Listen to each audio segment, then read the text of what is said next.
Welcome to the EMOlition Derby podcast. I'm your host, Alessandro, and I'm a huge music nerd. I've been playing in bands for well over a decade, but have since gone on to become a music journalist working for several notable outlets, including alternative press. As a journalist, I cover a wide range of stories within music, culture, fashion, and just about everything else. However, I would say that first and foremost, I'm an alternative and emo historian and want to use this podcast as a means to connect with artists, musicians, and creatives to get the answers that I've always wanted and have an open forum to discuss fascinating stories within our special underground community. We release one episode per week that will either be long-form interviews with myself and a host of brilliant artists and figures from prominent acts across a wide range of genres, as well as other episodes where I sit down with my closest friends and co-producers, Joe Giordano and Ethan Fuller, to have what we call roundtable discussions. For those episodes, expect nerdy deep dives on music, as well as our fair share of hot takes and fiery debates. Whether we are sitting down with your favorite artists or just having fun between the three of us, EMOlition Derby is a must-listen podcast for all things alternative, emo, and beyond. Today, I am joined by Danny Stevens. For those who don't know, Danny Stevens is an exceptional singer-songwriter, and he used to be the frontman for the pop rock group The Audition. For those who don't know, The Audition were essential scene staples from the mid-2000s to the late 2000s. Releasing 4 albums on the infamous Victory Records, releasing records at a really prolific rate. And they had a really diverse sound, They would incorporate emo and pop rock, but then they would fuse in elements of funk and R&B and elements of country.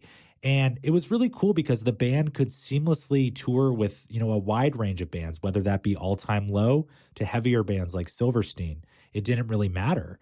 And The Audition, I would say the biggest, strength of their music was undoubtedly Danny's vocals. Danny was just operating on a level that was leaps and bounds above his contemporaries at the time. He could do these really crazy vocal runs that were just they were plucked from the greatest pop stars that you would hear on the radio at the time, but all packaged within this rock band. It was really this unique perspective to have within the genre. And, the band did, unfortunately, quietly part ways or just sort of disband in 2012. And they did do a few, really big reunion shows, including the Slam Dunk Festival and Riot Fest, where they were playing to just crowds of thousands and thousands of fans.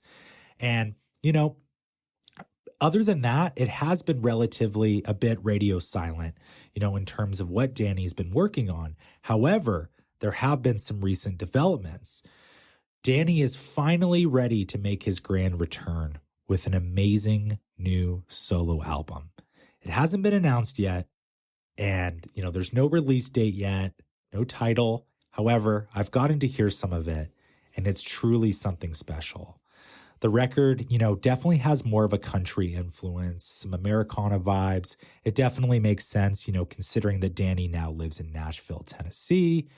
And the songs are just really heartfelt. They're really introspective. And I think it's really going to expose him to a bunch of new fans. And I think even, people that grew up listening to The Audition are going to take so much out of this new music because you still hear the DNA of where he came from, but it's just packaged in this really nice, mature sound. And it really suits his voice really well. And Danny was just super gracious with his time, discussing the ups and downs within his career, touring for the better part of a decade with The Audition and sort of where he's at now, starting this new chapter of his career. And I think it's a really exciting time for Danny. And this was just such an awesome chat. So without any further ado, here is my conversation with Danny Stevens. Dude, like I was saying, it's crazy to be talking to you because I feel like we've been talking for about a month and a half, probably. Yeah, sounds about right. We're finally sitting down to talk, and I just really appreciate you taking the time more than anything, Absolutely, man. Thank you for having me. For real, I appreciate it. So you're still in the Nashville area? Yep, I'm in Nashville still, man. I've been here going on about 10 years now. That's wild, dude. I feel like Yeah. everybody has been moving to Nashville over the last 10 years and continues to keep moving to Nashville. It sure seems that way, man. I mean, the growth of this city has been absolutely insane since I moved here, man. It's a totally different place than I moved to 10 years ago. And anybody that's been here that long, which most of the people I know have been, otherwise they've left because they were probably smarter than me. No, they'll tell you, man, it's a different place, dude. We're in the middle of a major city. It feels like it was being built around us, which, since we've been alive, it's every major city's just kind of been there. Right. So yeah, it's interesting to be in the midst of this like major city being built, and the tourism boom is insane. I mean, it's an interesting place to live. It's different from, as I said, when I moved here, but it's cool. It's got its ups and downs and pros and cons, just like anywhere. Meeting people is it's hard to filter through sometimes. You know what I mean? I mean, dude, that's like every interaction in LA, Yeah, I'm sure. But and similar to here, dude, I'm sure that out there, when you're having a conversation with somebody in public, they're always looking over your shoulder. Just who's next? Who can I talk to that's more important than the conversation I'm engaging in at this moment? All the time. Yeah. Like literally you step outside of your door and that's happening. It's I started to recognize that here, honestly. And really? Dude. I mean, we're an LA light in Nashville, I would say, man. It's interesting here. It's very cliquey. It's interesting, man. I tried to I was in that world for a few years, with writing country music and things like that, and it didn't sit. I didn't have any fun, dude. I had fun, but it was just it felt so inauthentic to do it and to not be writing for myself, and I got wind of just like this weird vibe of people that right here. It's very formulaic. It's very cookie cutter in the box, and it works for a lot of people. For real, it does. I mean, like, sure, there's some great songs that come, but for me, man, I couldn't do it anymore. It was just it didn't feel real to me. It felt inauthentic. Especially like where you come from, like because your roots are in like punk rock culture. Well, yeah. I mean, well, that's the roots of like that's the first thing you saw. But like before that was like the Motown and a lot of rock and roll, and just it was a lot of that. I have very specific memories of hearing like Dwight Yoakam songs and Merle Haggard songs, and with my grandfather in his old pickup truck. So like even though I didn't come up in like a country way, I'm very like I love country music, and I love what it's done for me in my songwriting. But deep, I say never meet your heroes, dude. I mean, it was kind of like that. Like I lifted the cover of like what it was to be doing it, and it just like you're trying to like catch up with something that like you feel like isn't attainable, and it's such a lucky thing to get a song cut by an artist. It's just there's so many things that have to go right in order for like that to happen, where it's just almost so out of your control that you're just doing it for no reason. And I couldn't do that anymore. It sucked.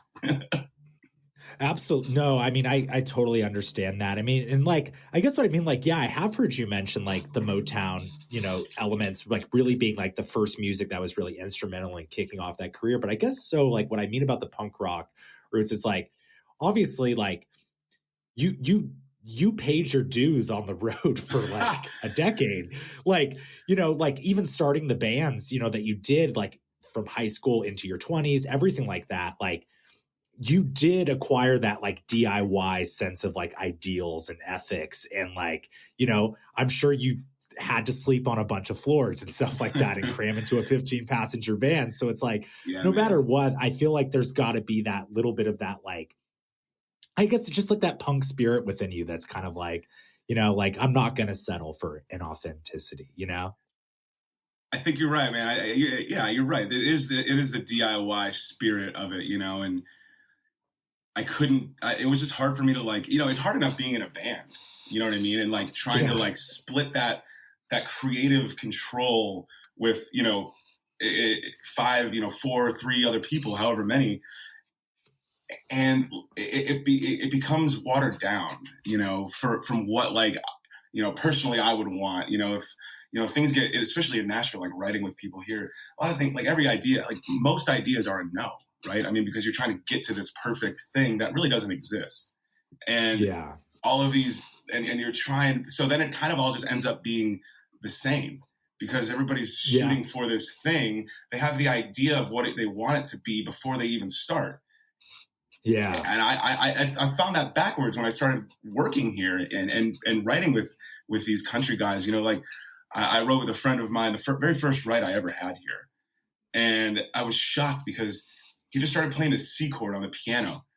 And he's like, all right, go. And I'm like, what do you mean go? I have this like thought out idea. And I played him this idea and he goes, yeah, it sounds like it's halfway done. No worries. Just finish it. We're going to write something else. And I'm like, oh, okay. He just starts doing the C chord, starts singing. And like all of a sudden we're like tracking this song. And I'm like, what? My head spun. I couldn't believe it. I was like, 3 hours later, we had half a song and they're like, all right, let's leave. And I was like, that was interesting. Like, to say the least, man. It was weird. It was like a culture shock almost for me. It was odd. That's so crazy. And I don't even know if we'll leave this in, but like when I first moved to LA, I was like sort of being developed to do like SoundCloud rap, like emo rap, sort of like. Oh yeah, is that so? No kidding. That's awesome. It was that same thing. They were just like, okay, here's a trap beat, here's a C chord. And then it would just be done. And we're like, are you sure? Like, this is kind of like, and I would come in with full songs too. And it's like, no, like, never mind. And I think that's another reason all this stuff starts sounding the same, dude, is because it's the same writers doing it the same way. Yeah. It's like a factory.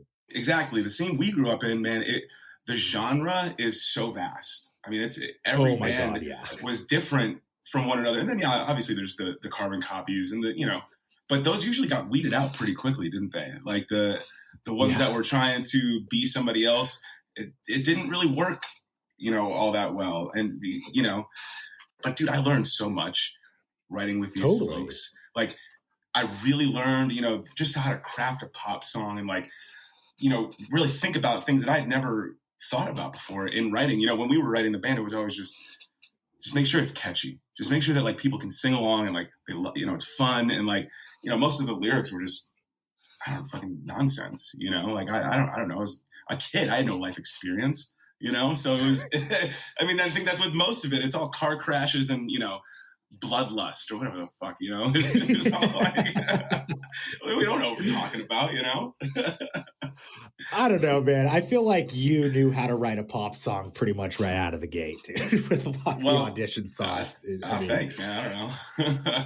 But I want to dive into, I always like to kind of start a little bit more from the beginning. And I think the first thing that I always think of when I think of you as an artist and a musician, and I think everybody thinks of you, is you've got a really good fucking voice. And you had this really amazing voice in a scene where it didn't always matter if you had this amazing voice. I look at some of my favorite bands in the scene, like, I don't know, like Jeff Rickley from Thursday or Adam from Taking Back Sunday. Traditionally not like amazing singers, great frontmen, great lyricists, but not like, they couldn't do like the crazy runs that a lot of other vocalists like yourself could do.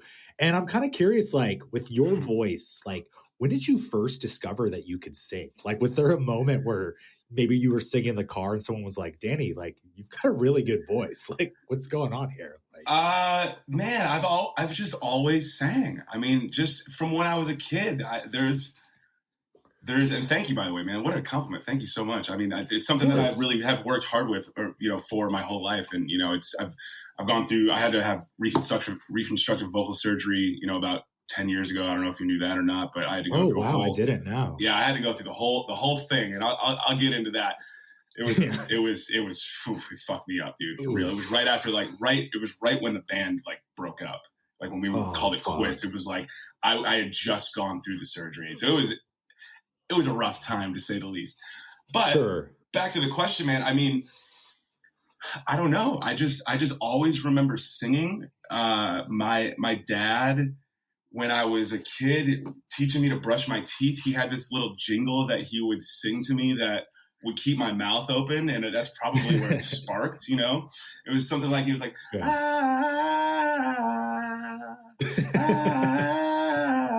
So like, that was my first introduction to singing, I guess.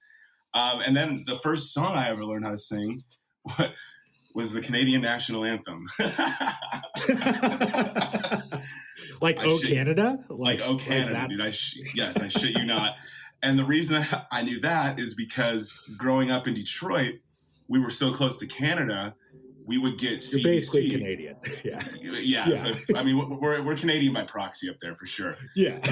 But we would get CBC, which would broadcast Hockey Night in Canada.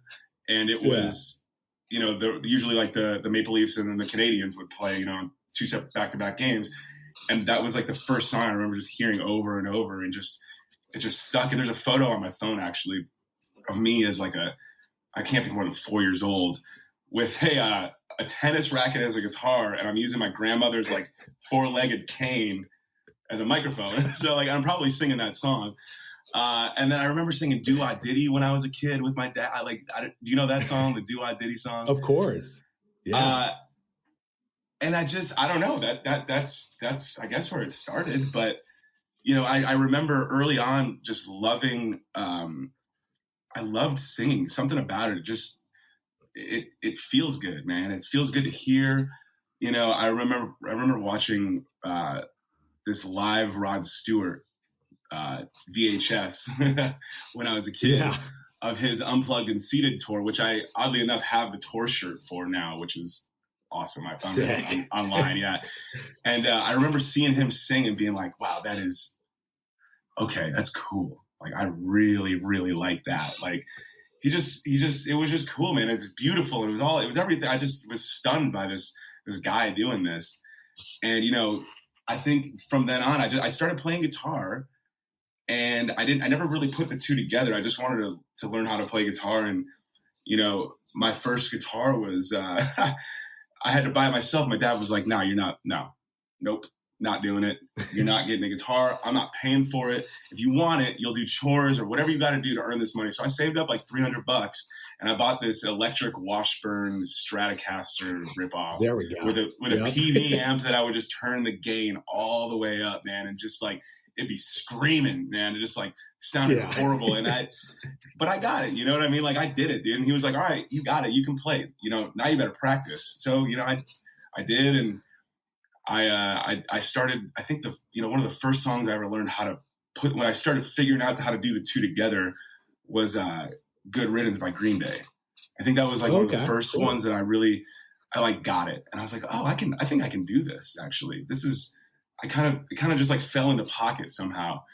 And then I just wanted to do that. That was it. I mean, I decided at that point in my life that oh, wow, I really like this, and I'm going to do whatever I can to continue to do this. And I mean, I've stuck true to that to right now. You know, I've had different jobs, and I've lived an awesome life, man. Just working. All the jobs that I do are always to do music, you know, and I don't know, I'm going on a tangent here, but I always just had that in me. I don't know. It was instilled in me at a young age, and just hearing, I would always want to like mimic these singers and figure out how they were doing this. But yeah, dude, I would play with my buddies in the neighborhood, and we started a band and we played the talent show. And I know I was listening to one of your, the other episodes that you've done, and hearing everybody, it seems like everybody does the talent show. I mean, if you know from an early age, you do it, and you just do it. And it's usually people's first experience in front of people.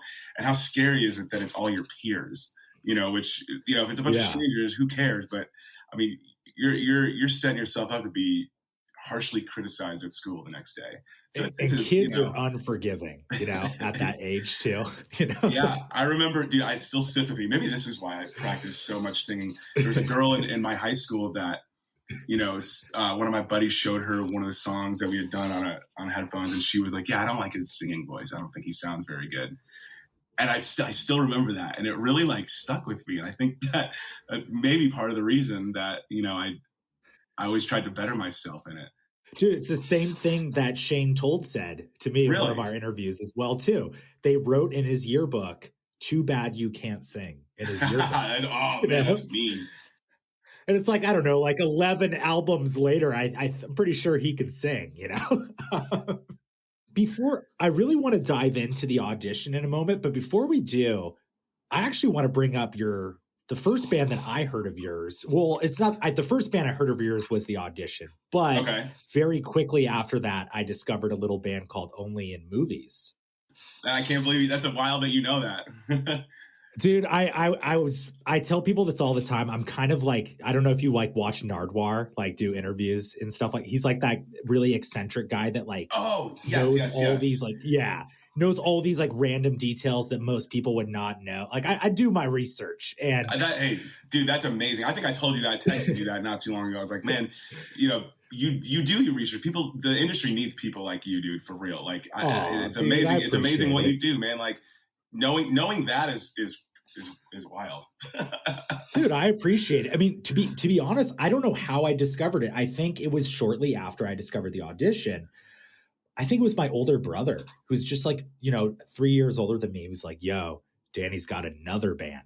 I was listening to it and I thought it was really cool. And I was always curious, like, was this sort of like the first band that you were really kind of doing shows with and like sort of, I guess, taking a stab at music? Like, because I understand that was kind of like your prominent band during like your high school years, maybe?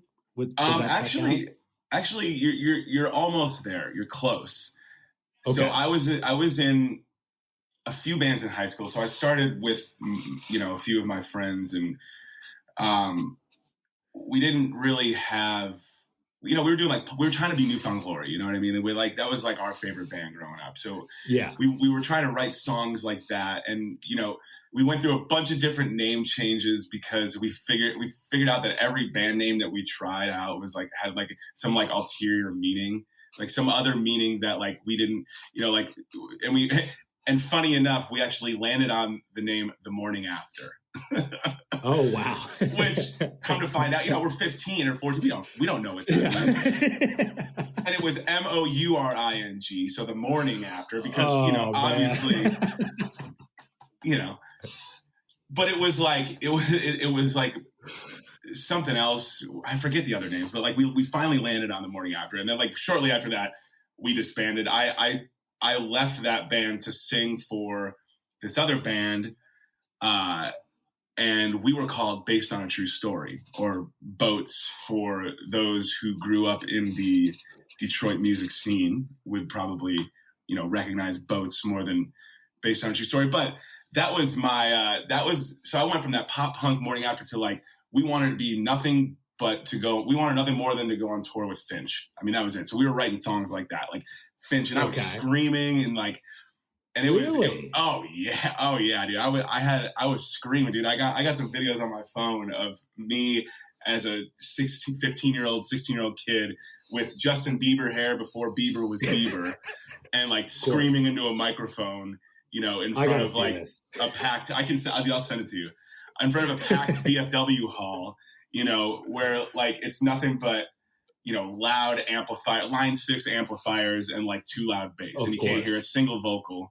but I'm screaming and I'm trying my best. I don't know. But I did that, man. We actually did a like a 12-song album. It's out there somewhere too. Really? Yeah. I think one of my best friends, his name's Mario. He was actually in that band with me. And, he was another one of the screamers. And I think he might have the original CD that we did.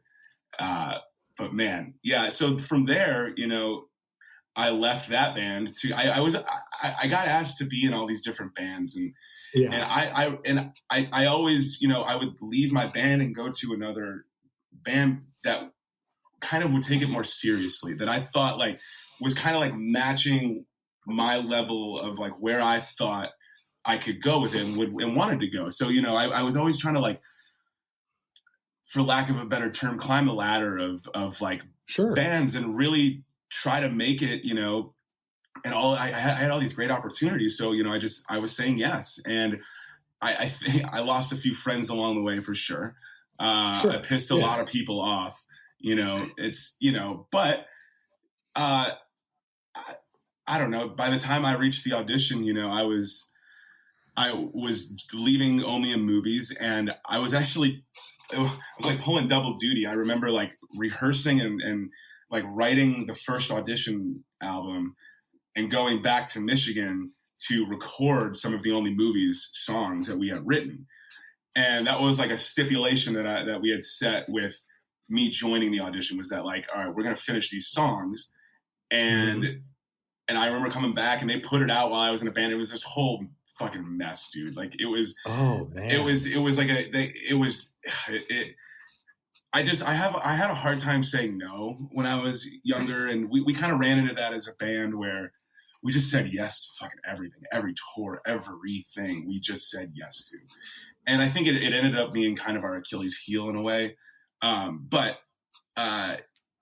You know, so I joined, and then finally I was, you know, done with the Only a Movies band, dude. But I remember the last show and I was playing shows too with both of the bands. So like the last show I played with Only a Movies, dude, like our drummer, he grabbed one of the Audition EPs that they had done that I wasn't singing on. It was their old singer. And like at the last song, like smashes it on his cymbal, and like it was like this whole big thing. I probably like ran away because I was scared. I don't know, like, and I was like, all right, I'm going to Chicago. Like, oh. This is some amazing lore right here. Oh, like cool. Just hearing all this. Like this is incredible, and this is sort of what I've always been curious about. Is so my first entry point to the audition technically was a demo on Pure Volume of the song Dance Dance Revolution with the other singer. Okay, cool. It was dance halls turned into ghost towns. Yes. I've always been curious. Technically, you were not the original vocalist of the audition. That is even correct. Though yes. you are, but I mean, you are the vocalist that we all know. What is the story there? Like, how did you join the audition, and what was sort of going on? So they kind of had a revolving door of members in the beginning, and they had, you know, they were just trying to find their way, you know, and they would, with my band, I don't remember if it was based on a true story or if it was Only Movies. I think it might have been at the end of Based on a True Story and the beginning of Only Movies, but they were actually coming out to Detroit to play shows with my high school band when I was still in high school. And they were all a little bit older than me, so they were out of high school that year. And another band from Detroit, named From Here On Out, would do show swaps with them. So like, you know, they somehow got in contact with the audition that was, you know, in Chicago. And this is probably, you know, early 2003. So this, it was before I was in the band. And From Here On Out and the audition did a show swap with one another. And I had met the audition, you know, as they were at that time. And we just got along, man. It was cool. And they ended up coming to my graduation party, actually, from high school. And because my band was going to play in my garage at my parents' house, and we did. And they had like a show that canceled on them. They had played with us the night before, and then oh my God, I can't believe I'm remembering all this. They played with us the night before at a venue that we called Aiden Mound, and it was this VFW hall that was like infamous in the Detroit scene. I mean, there was a band called The Weeknd that was just like one of like my opinion, one of the greatest bands to come out of Detroit ever. You know, the Gym Class Heroes would come through and play. This old band Nobody Cares would come through and play. As Tall as Lions, like all these like fantastic bands. Were the Chiodos brothers popping up during that time? Because I know they were called the Chiodos Bros. Yes, they were. Yeah, so that was this is all in the same time period. It's just 2002 to like maybe late 2004. This, you know, and the band The Weeknd was comprised of two other bands, Short of First and Forever Ending, and you know it was just it was awesome, man. And they would come out the audition and they would play, and they played my graduation party. They had a show in Canton, Canton, Ohio, I think, that had canceled. They couldn't get a hold of the promoter, and it was, DIY. And so they weren't going to drive all the way there and just get stiffed.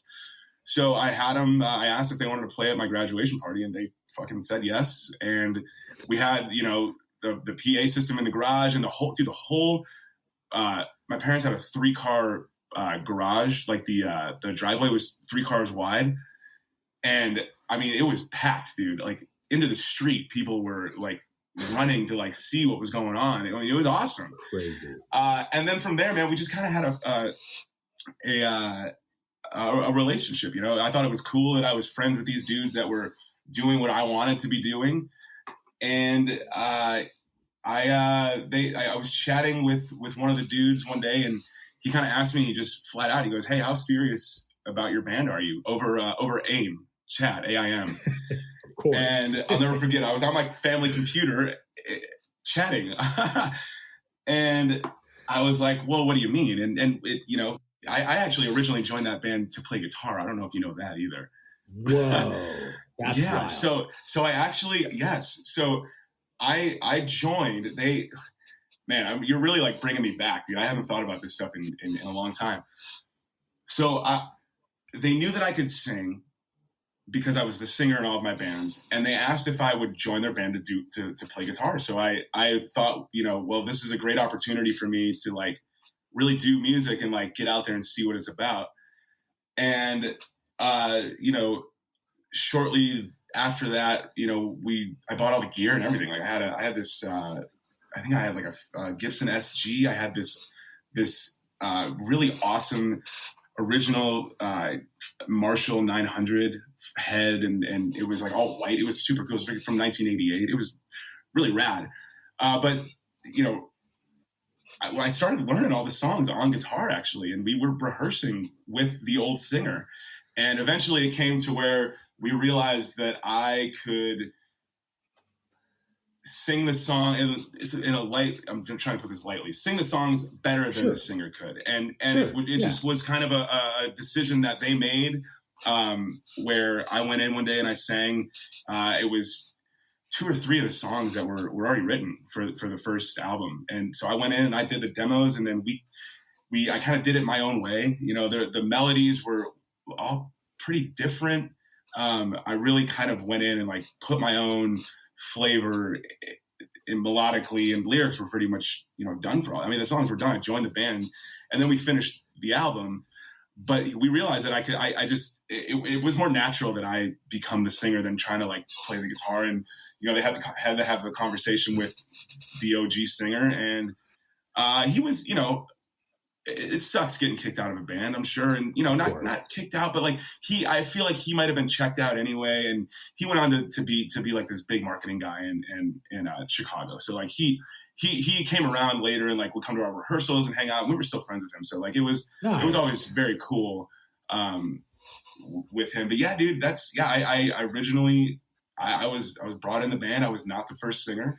They had a few songs. They had a whole EP before I even joined, that I had to learn like 3 of those songs on our first show at a VFW hall in like Arlington Heights, Illinois. I had to like learn these songs, and I didn't know, dude. And I mumbled my way through them because I only really knew what we had written, and and the few of the songs that were on the EP. It was a mess, dude. It was tough. We also got jumped before that show in the parking lot by this like fucking gang that was in Arlington Heights, dude.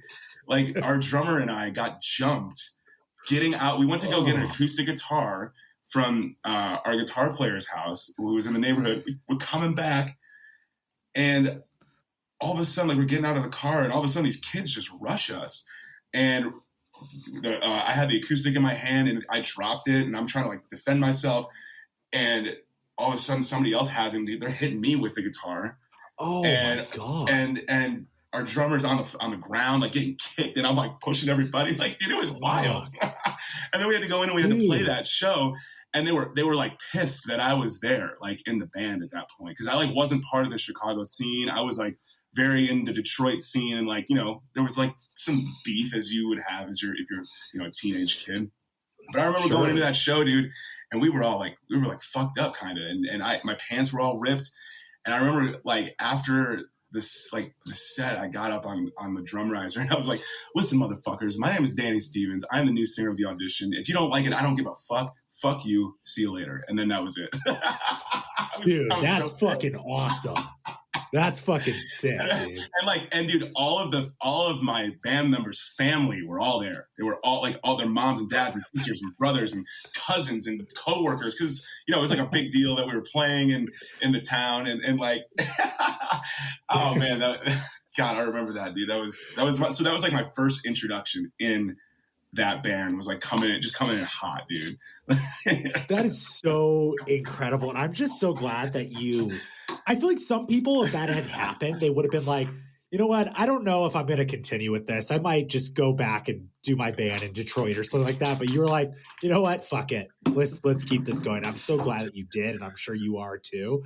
So when you joined the band, was this around the time, like, had the band already signed to Victory Records at that point? Yes, they had. Yes, they had. So they had signed, and I mean, it was like very, very shortly after we made the transition to me being the singer, because I signed the record deal as the singer. I didn't sign it as the guitar player. So it was a pretty quick transition, but they had to, I don't know whether they had to, we had terrible counsel. We really got fucked, and I'm sure you've heard all the horror stories. We know it. We don't, we talk about it if we want, but it's out there for everybody to see.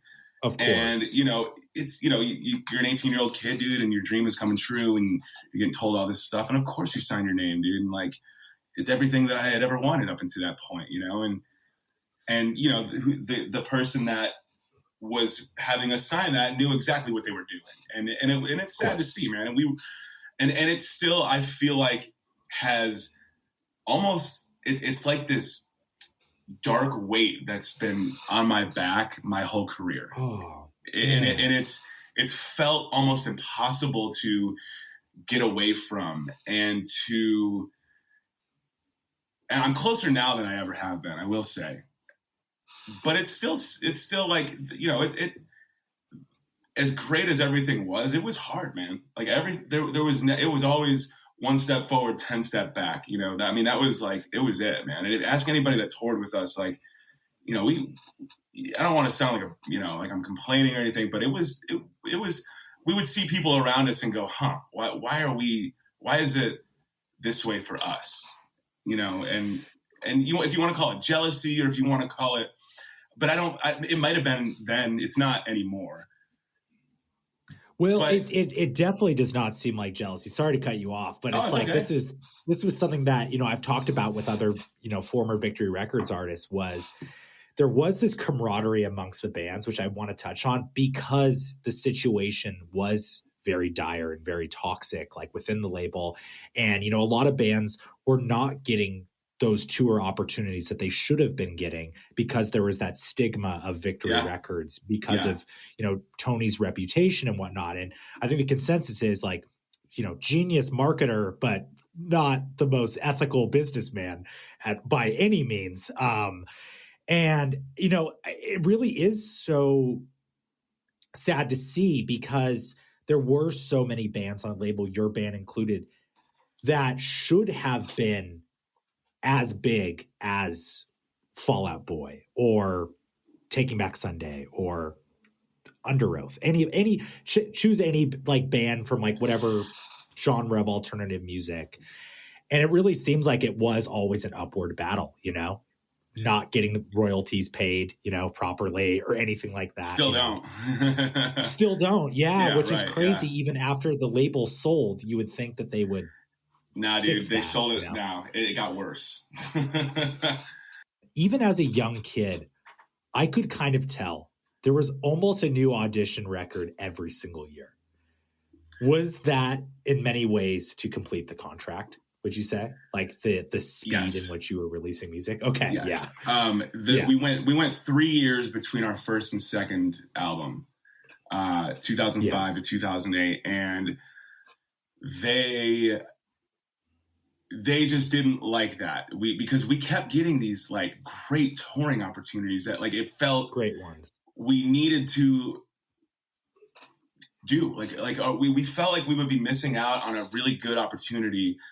And we just really pushed the record off because it was doing well enough. It was like always teetering on this, like so close to like just like breaking, and it never, none of it really ever did. And I we can guess why, but we don't know. I remember getting the numbers for our second album, the first week's second release, and just being like so disappointed and being like, are you fucking kidding me? Like I think we had sold like 5,000 copies or 8,000 copies, which was like not a lot, like not what we wanted to do on the second album, like after all the momentum. But like, a part of that had to do with, they kept asking us to go in and do this record, and we kept saying no. And, we fought with them on that. And I think they kind of just got sick of it, and it was very obvious to us. So at that point, we, when that did happen with Champion, when it, for lack of a better term, flopped, we were kind of just like, immediately, like the immediate feeling was like, this is not what we felt like we were being set up for. And that blows my mind. And then after that, we were just like, all right, fuck it. Like, we got to do what we got to do to like, just, do what we got to do. So we did that. And then we did Self-Titled with Trombino in LA, like really quickly after that. I mean, we were tour writing studio for like 5 years. And then the last record we had to do ourselves, man. We recorded that, we produced it, we did it all ourselves in a lake house in Lake Geneva, because the budget we had to pay off like a merch debt that we owed to like a merch company that we like placed an order wrong, and it like put us in the hole for a Warped Tour one year. And we like didn't sell enough merch. It was like a mess. It was always this like struggle. But like, again, I don't want to sound like I'm woe is me, because, no, I am where I am, and it's great. But, these are just it's kind of like the facts of what happened to the band when we were doing it, felt like a struggle, dude. I kind of want to rewind a bit, because that's interesting to hear you talk about Champion and looking at it as this flop, because I don't know, maybe just through my eyes. I mean, I bought Champion the day it came out, and, at Best Buy, of course. Nice. There was always the Victory Records and they had the end cap. Yeah, of course. Yep. I remember seeing that, dude. I remember being, I walked into Best Buy that day and I saw it, and I couldn't believe it, dude. I couldn't believe it. It was wild, but I mean, it felt like, you're saying like Controversy Loves Company was starting to take off a bit, but maybe not fully, but it already felt like it was like a cult classic already. But to me, I think Champion, you successfully, at least artistically, beat the sophomore slump in every sense. I think that is one of the fucking coolest records ever. Dude, thank you. I mean, dude, the first time I heard a song like Edinburgh, I was like, this is like, it blew my fucking mind. And wow. It's so weird to hear you look at that record as a flop, because I saw like a name like Champion. I was like, damn, like this is like a victory lap, no pun intended. But like, it was like, this is like, it seemed like the band was firing on all cylinders on that record. And by flop, I don't mean anything aside from the initial sales. That's what I mean. I don't mean, obviously, like, that's by far my favorite project we did. That, and I think the last EP we did were my two favorite things that we ever did. And, like you said, like I got into like some different types of music. I really came back to my roots vocally, to where like where I thought I could go with the genre vocally, and like I tried to stay away from how other people were singing, and just like differentiate, because I knew if I could differentiate us that way, the music would just kind of like, even though it was so different, like it would just add to how different the music was. But we kept it, pop sensible and like catchy, as we would say. But yeah, dude, artistically, I think that was our best effort. I remember writing it. It was a great experience writing that album. We did that one in, we wrote all of it. It's some lake house that our drummer's parents owned in somewhere in Wisconsin. That's like the thing. If you live in Chicago, you have a lake house in Wisconsin. So like we did that there, and in the basement it was grimy, and we were recording it on like a 4-track. Like the demos are somewhere on my old computer, and it felt like we really made the first 2 albums. Really felt like we made records. Like it was awesome, dude. Like it was so cool, and like we definitely kept in mind like we want to be different than our last album, but we don't want to like abandon our fans, you know. Of course, and I feel like we did a good job at that in that time. Yeah, and I'm kind of curious too, like leading into a record like self-titled record. Like obviously, you went in with Mark Trombino, who produced probably your favorite record, Bleed American, by Jimmy Eat World. Right. And I've kind of heard mixed things about Trombino, like that he's a good producer, but sometimes he could be a little checked out. I've heard that in certain interviews with bands and whatnot. Kind of curious what your experience was, because I think that some of the biggest hooks the Audition have ever written are on self-titled record. I fucking love, Los Angeles is like God tier song for me, or like The Way That You Move, or Love with a Motive. Like there's so many good songs. Temperatures Rising, like that song should have been like all over the radio. So I'm kind of curious what it was like making that record, going to LA, doing it with Trombino, what did that feel like? It was great, dude. I mean, he was in a really good place. He was in a really good headspace when we were out there. He was recently going through some life changes that seemed to really have him engaged. And I had heard that about him too, that, he could kind of be a bit unengaged or disengaged. But I feel like, and he was producing, and we had an engineer that was, running the board. So I could see why it would be easy to get checked out, if you're just listening to things all day. But he seemed like he was in it, especially when I was doing the vocals. He seemed. I remember the first day we did vocals. The first song we started with was I can't remember, but I remember like him like being like, oh fuck yeah, like all right, cool. Like I think that I can work with this guy, and like really like help him, and so like he was like pretty engaged at the board, even like when we were working, but all around, but dude, like, because I would go in the studio when everything was being tracked. We tracked drums at Ocean Way, which was like amazing. He was there and he was in it, and like, getting the drum takes, and like he was totally engaged. I remember this one part in It's Gonna Be Hard When I'm Gone. He just like was just telling, just hit the cymbals, dude, like on the breakdown part, like hit them with both hands as hard as you can and hit these drums as hard as you can. And we had all these room mics set up, and like, and when you hear it, like you hear that, like you hear those drums and those cymbals being hit, so like, I think a lot of it had to do, with him, and like he did a lot of cool post-production stuff on that album, that in The Way That You Move, that whole bridge section with all those like interesting kind of like that slap, I forget what it's like, slap the phone or something. Yeah. You know what I'm talking about, and like the I know exactly sounds. What you're talking about. Yeah, and the washboard sounds, and like all these like weird whistle sounds. Like I remember getting that song back particularly and going, whoa, like how cool is that? Like that just leveled up that song. Like wow, like that's what a producer does. You know what I mean? So like working with him was great, and and John Nicolario too, man. Our first 2 albums and our last EP we did with Nicolario, and he taught me everything I know. I mean, he worked with me, dude, and I went through some like emotional stuff at one point when we were doing Champion. I got a sinus infection halfway through recording my vocals for Champion, and you can hear it if you actually listen, like for that. Whoa. And dude, I remember one day I was in the booth and I was just like crying because like I couldn't do it, dude. I couldn't do what I wanted to do, and that's probably one of the reasons I got hurt. I injured my voice, was trying to finish that record really sick. And I remember him, dude, just like, a producer's role, in my opinion, is to bring out the absolute best in the artist.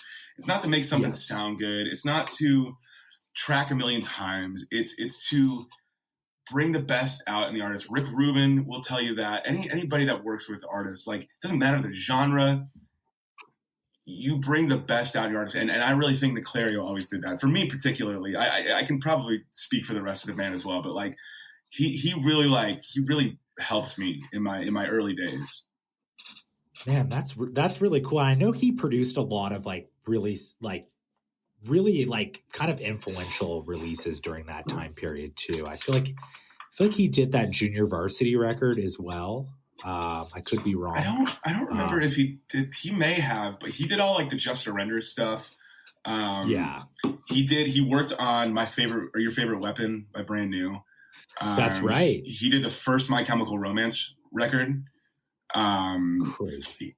And he did some other stuff along the way too, but he's still killing it, man. He's still out in New York killing it. That's so cool. And like, no, I'm glad to hear that creating Self-Titled Record was a fun experience, because you could really hear that with that record. It just felt fun. I remember it came out like during the springtime, and that record just felt like a really good moment. And that's awesome. And then it did kind of blow my mind with like Great Danger definitely felt like you were kind of returning back to like maybe your earlier roots of the band a little bit. And I remember reading that it was self-produced, and I think it sounds really good, being self-produced. And I think one of your best choruses is on that record, Miss Crummy. That is like, which is weirdly like, I think had a huge resurgence because it was like in a video game, right? I think it was Watch Dogs game. And like, it's so weird. I'd go listen to it on YouTube, and people are like, I discovered this from the video game. And I'm like, whoa, that's crazy. Like, isn't that weird? It's like one of our top songs on Spotify, which is so funny. So funny. And, when you were making that record though, like, you were mentioning like having that merch debt at the time. So like, was morale like kind of low at the time within the band though, like creating that record, would you say? Yes, I think so. I think the morale was low for most of it. Man, we had a hard time getting along. Like we were like brothers, and like imagine like traveling with 5 of your brothers that like you had to like be like have this creative push and pull with, and like every decision had to go through 5 people, right? And then when it's done, it feels like you lose this like part of yourself, and you're breaking up with 4 other people, So when we kind of figured out that the record label wasn't on our side anymore, it was easy to get discouraged. I always tried to have a positive outlook, and like, like I just wanted it more than anything, and like, and maybe I didn't do everything that I could have, but, or maybe I did everything I was supposed to, but when we kind of realized like, oh, this is how it's going to be for the next however many years we're doing this, it really kind of like, it just sucked, man. Like it really sucked. Like it felt like we were just, we were taking tours because we kind of had to, we didn't have like a choice. And then, we try to get bigger tours, and it'd be like, well, you tour too much. Like you just played here, or we don't want to help you because we don't want to help them. It was a lot of that. Fall Out Boy in particular, man, we did one, for as close as we were to Fall Out Boy, like, coming from the same area, you'd think that like we would have come up together, and we just had friction with them, man. Like and it sucked. Like we didn't have this bonded relationship. And the Academy is another band that like, we always kind of felt like the outcasts, and, we were trying to be part of the cool kids club. And then, maybe we started getting resentful, and it just kind of it was fun, but it was just always this, like I said, this kind of darkness that was just following us, man. We couldn't get away from, but dude, that never stopped us. You know what I mean? Like, no. We grinded, man, and we made the most of everything that we could, and like, we really put the miles in, and we wanted to prove so badly that we were capable and like we could do it. And, everything, eventually fizzled out, but, there's nothing else we could have done, and I take great solace in knowing that we really, man, we gave it our best effort, like for real. And we did some cool shit, dude. We made some great music. We did some great touring, played some like unforgettable concerts, man, that like, man, I remember playing the State Theater in Detroit for the first time, which is now the Fillmore, with Jack's Mannequin, and just the last song, everybody's standing on their feet clapping, and I'm just standing on stage. There's 3,500 people in my hometown. And I'm just like, oh my God. Like, I'll never forget that moment, dude. Like, wow, That's amazing. Yeah, so I have all those, but now I'm here. With the record I have now, and the trajectory of my career is going in now. Dude, and I love that. And I want to touch on that in just 1 second, but I think what's so cool about looking at the Audition is the band never put out a bad album. And especially in the rate that you were putting, never a bad album. And always put on a good show. And I'll just tell you a little side story. I actually met you when I was 15. Cool. I mean, you would never remember this, of course, but like I met you at the Showbox Market in Seattle on the Great Danger cycle. You were with This Providence from my hometown of Seattle. And it was my first time ever seeing the Audition because, fun fact, I actually convinced my dad to drive my brother and I down to Tacoma, Washington to see you guys at Hell's Kitchen for the Victory Records tour in 2005. Wow, that was the tour with Aiden. Oh, man, with Aiden. No. And we missed you. It was the main band I wanted to see was you guys. And we missed it because, like, I live in Seattle, or I lived in Seattle, which is like, can be like an hour from where that show was. Yeah. And I didn't get to see the band. I met your guitar player, Tim. I was in like 5th grade. And this was like right when Controversy Loves Company was coming out. And he was so nice to me. And I was like, oh, that's so cool. I'm in like 5th grade. I'm probably have like a Hawthorne Heights shirt on. And I have hair over one eye, just looking like a complete dork. But I met you, finally got to see the band like 5 years later in like 2010. Which was so crazy because I was like, the Audition was like my favorite band, but just never got to see them live. Yeah. And I met you, and I'm pretty sure I brought up Miss Crummy to you. It was such a good show. And I remember we were like, I've never barricaded shows. And to this day, like, I mean, now I go to shows and I'm admittedly kind of a douchebag. I'm always in the back, arms crossed, probably asking for VIP at every show. Yeah, sure. Yep. But at that show, like at 15 years old, I am barricade singing every word. And we're like, my friends are like just screaming your name. Like you were like a god. You were like a god to us. Like our band in high school, man, it was like our main influence was the Audition. Man, that's so wild.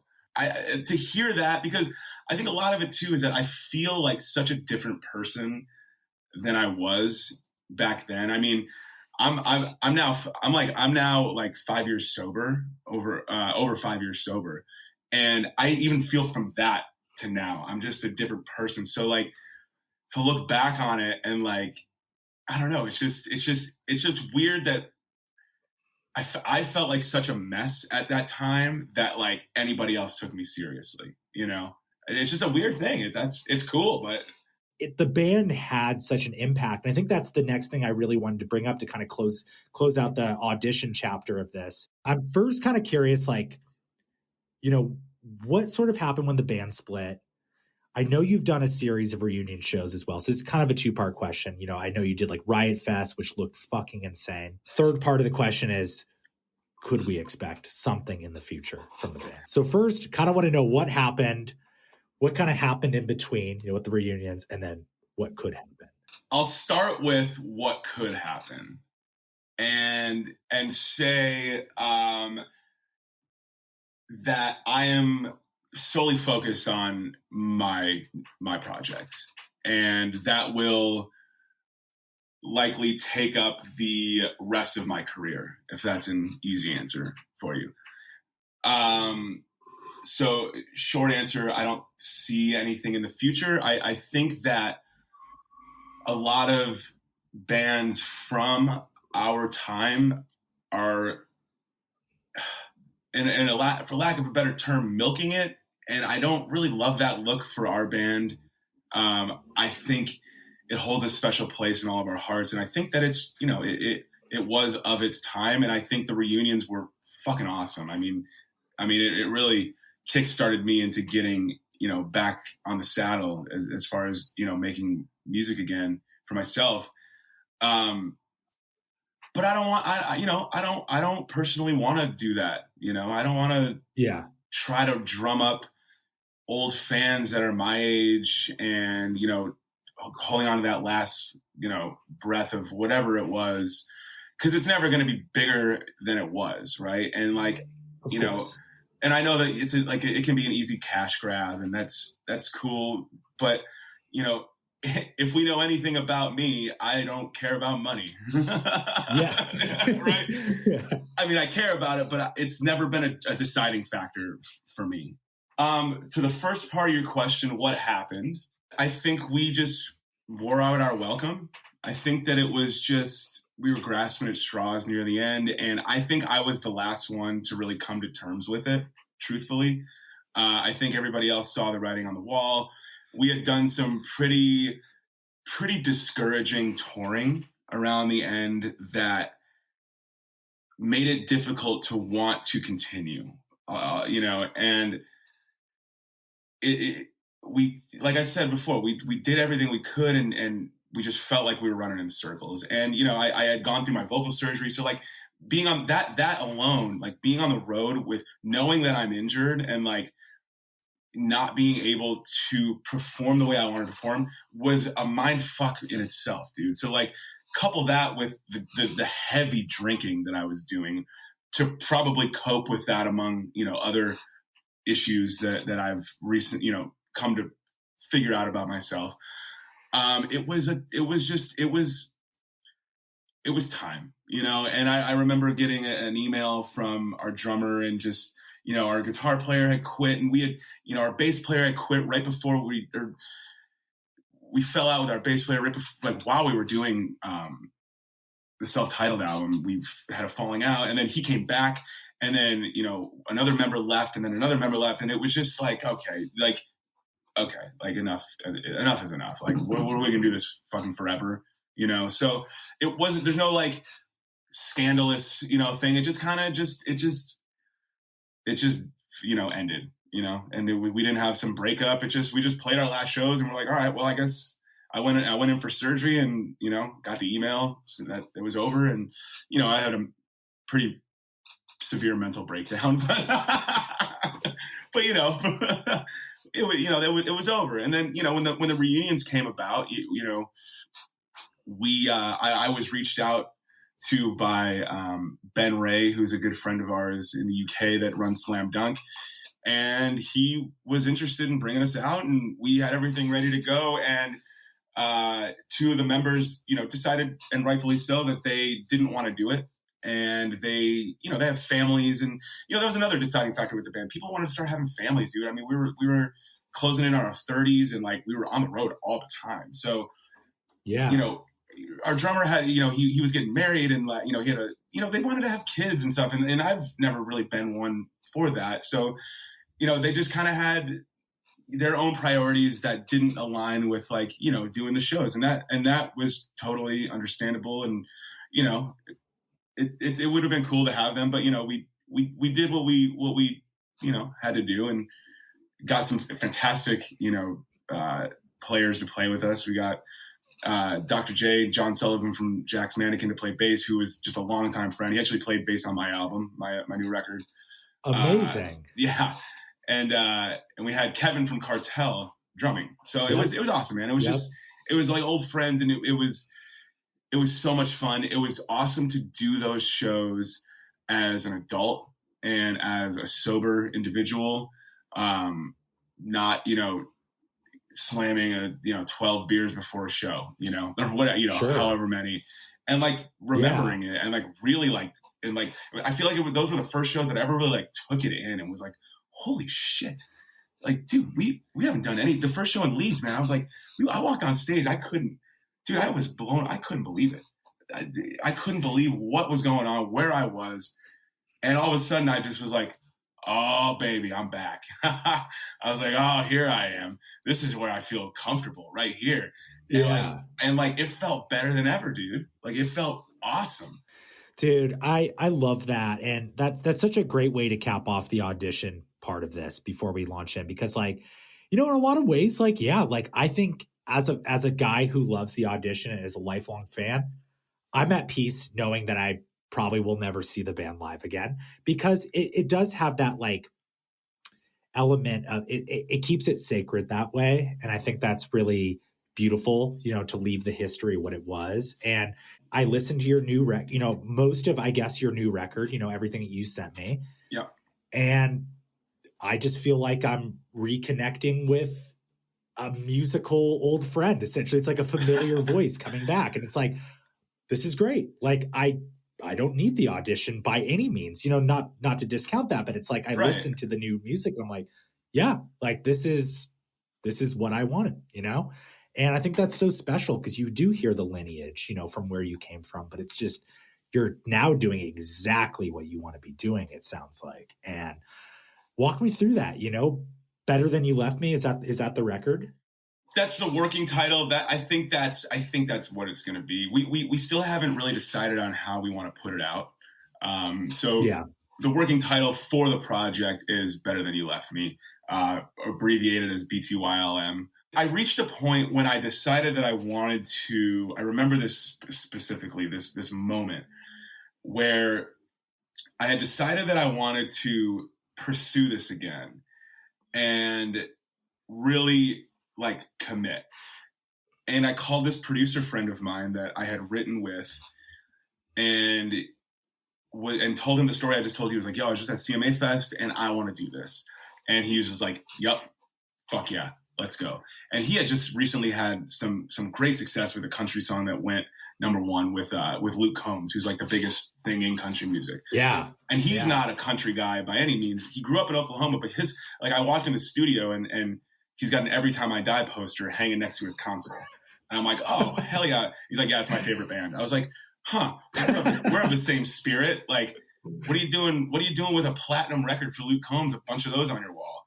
It was like we locked eyes and like we fell in love. Like, it was like that moment, like we were like, I was like, I want to work with this guy. Was like that scene from Step Brothers where it's like, did we just become best friends? It's like, yep. Exactly. Yep. And we finished the song that day, and it's actually on the record. It's Moved On Without You. That was the first thing I had ever written with him. So, I mean, like everything that's happened with this has been such a natural progression, and like I haven't tried to force anything, and I've really tried to stick to myself and stick to my lineage and my roots, as you were saying. The specific moment I was talking about was in the song On My Way, which I recently sent to you, which is going to be the first release that we put out. There's a part in the pre-chorus, and I'm gonna play. Can I play for you? So there's a part in this song, and the guitar, and it starts off with just like, I just was writing this, and I'm singing over that, and then I hit this part where I need to go somewhere, and I need to figure out where I'm going next, and I hit this part in the song, and I go, and I think to myself, my immediate thought is, it's too much like you used to do. Don't do that. That feel of that felt too much like what I used to do, and I'm trying not consciously to be different than I was, but I'm conscious enough to know that I'm doing something new. And then I went, fuck it, just do it. Like what do you mean, dude? Just do it. Like why wouldn't, if that's where you're going now, if that's where your instinct is taking you for this like kind of like pop punk part-ish, just do it. And dude, that then opened the floodgates for me. Like in terms of writing, it was like the thing I needed to finally like figure out songwriting. It was just to trust myself. Like that was it. I had spent so much time trying to get other people's approval why was I so like quick to like not get approval from myself? That is so inspirational in so many aspects. And I think so many people will relate to what you just said right there. I mean, I'm a songwriter myself. I have not done anything that like successful really with actually like releasing music. Really, I've put out a lot of music, and I think so many people go through that being like, oh, this is something I would have done in my old band or something like that. And hearing you say that you just kind of gave into that and you're like, fuck it, like I'm going to do this is so awesome, because what better time than now, because music is becoming so genreless again. And nobody really gives a fuck like about if you're adhering strictly to the genre anymore. And I think that's so cool. And the artists that don't stick to it, like to like whatever the parameters are, always end up going the farthest, you know? Because I think listeners, they're getting smarter listeners now, you know?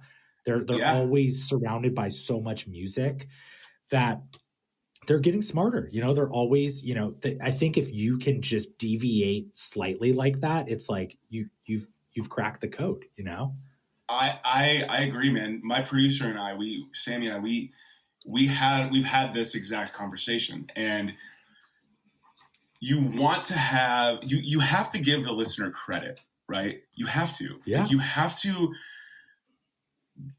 you can't just force feed them surface shit. Like, yes, have the song in the bass line of the song, and you have to appeal to everybody. So have the bass line of the song, which is the vocal and the melody, right? And people are going to catch on to that first. So like, make sure that's just done really well. Okay. Mm-hmm. But then the people that want to dig deeper, give it to them, man. Give them things that, you know, we call it, ear candy. Ear candy. Yep. We wanted to give the listener credit, man. And like, when we would work together, man, it was 70% of us just like talking and like getting stoned and just figuring out like what we wanted to do. And then 30% of actual like work. And that's probably why it took so long, but still like, you know, so to like let that kind of back into my writing when I tried to like kind of stay away from it for so long was really, you know, monumental. And keeping that in mind of like, okay, yeah, you can do it, but you know, don't do it all the time. But if something happens, just let it happen, you know, like trust yourself that you can do it, you know? And I think I know a lot of your fans that, you know, might be there from the Audition era are going to go into it. I think the same way that maybe I went into it, because when I was listening to it, it was such a treat. And I think a lot of people that came from that era, like, you know, first discovering you from the Audition, are going to go into it with that aspect being like, I'm ready for something new. It just sounds right. Like I forget what the first song.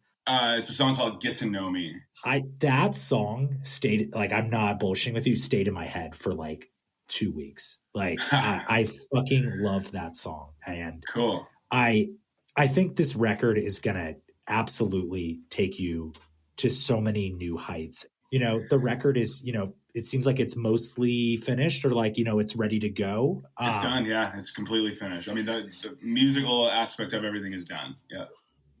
And I saw that David Bendith mixed it, which is like yeah, dude, unreal. And I was like, this sounds really good. And like, the production's on point. You know, Sammy killed it. You killed it. The performances are great. It sounds real. Everything just sounds warm. But then I hear like that David Bendith mix, and I'm like, holy fuck! Like, they're not fucking around here. That's what we wanted, man. We spend a lot of time deciding how we wanted it to sound. We wanted it to sound unlike anything that we'd ever heard before, really. I mean, like, how can we make something that is palatable for everybody, but is still so different that when you hear it anywhere, you go, what is that? You know, like that. That's kind of like, you know, because if you can get somebody to go, ooh, what is that? You got them, dude. You got them. We definitely took our time. It's definitely crafted. It's my baby, dude. I mean, it's something I'm very, very, very proud of. I did like a little market test of some stuff a few months back and like put some videos together just to see if, get the pulse on people. And people were fucking stoked, dude. So it really gave me hope that, people are going to listen to this and be along for the ride and be part of the journey with me that have been with me, such as yourself from the beginning, and to keep in mind those that have never heard me before and give them something that when they hear it, they can go, oh, wow, okay, cool. And then if they do go back and listen to the band, they go, oh my God, wow, this is, okay, cool. But, giving everybody credit that it as a listener that, it's for everybody. That's what we wanted to accomplish, was something for everybody. And it sounds like that. And I the best music occurs when an artist truly feels free. So many new listeners are going to discover you from this new record. And that's so exciting. So with that being said, what is sort of the plan with the record? I don't know if there's too much you could discuss, if there's like stuff in the works, but like if there's any timeline, maybe some touring that might coincide with it, what's coming next, with this record? We have a song that I want to put out. I'd like to put it out in April. There's a lot of things that are weighing in the balance of that. As far as touring, I want to tour, man, so badly. Yeah. And I want to do it the right way this time. And of course, I'm so thrilled that I even have the potential to like do it again, and do it sober and do it just with a different intention. I want fans there that like want to be there, man. And mutually I want to be there, where it's not anything but that.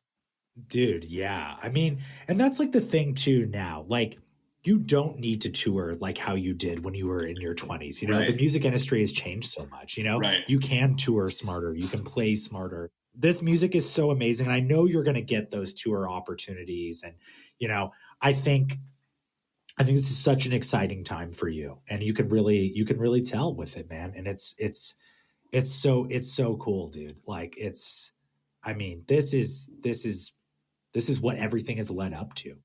I think so too, man. It certainly feels that way, man. It feels almost serendipitous, the point where I'm at with this, because it's almost like I have this secret that I'm like waiting to like drop on people, like a really cool secret that, and I just hope people dig it, man. That's it. I just want people to dig it, and everything else will be a byproduct of that if people dig the music. This has been so cool, Danny. Like you are such an awesome guy. And, I can't thank you enough for all the music that you've put out in the world and that you're continuing to put out in the world. And I'm so excited to now just be a Danny Stevens fan again. I always was, but like, I'm so excited like that now this new era is starting, and now it's just like, cool. It's like, I just get to enjoy one of my favorite songwriters, Well, dude, like, thank you again so much, man. And dude, this has been so awesome, and just so stoked for everything that's coming next, dude. Thank you for having me, man. I mean, I haven't done an interview, like I said, or just a conversation about any of this stuff in a very, very long time. In fact, I don't know if I've ever done really a long form conversation ever. Thank you so much. And dude, I can't wait to see what happens next. There you have it. Another episode in the books. Thank you so much for tuning in. If you enjoyed this episode, please share it with your friends, family, and enemies. Additionally, feel free to leave us a review wherever you listen to this podcast. It goes a long way, and it helps us keep the show rolling. You can follow us on Instagram at EMOlition Derby to stay up to date on upcoming episodes, Q&As, exclusive content, and more. Thanks again, and we will see you next time.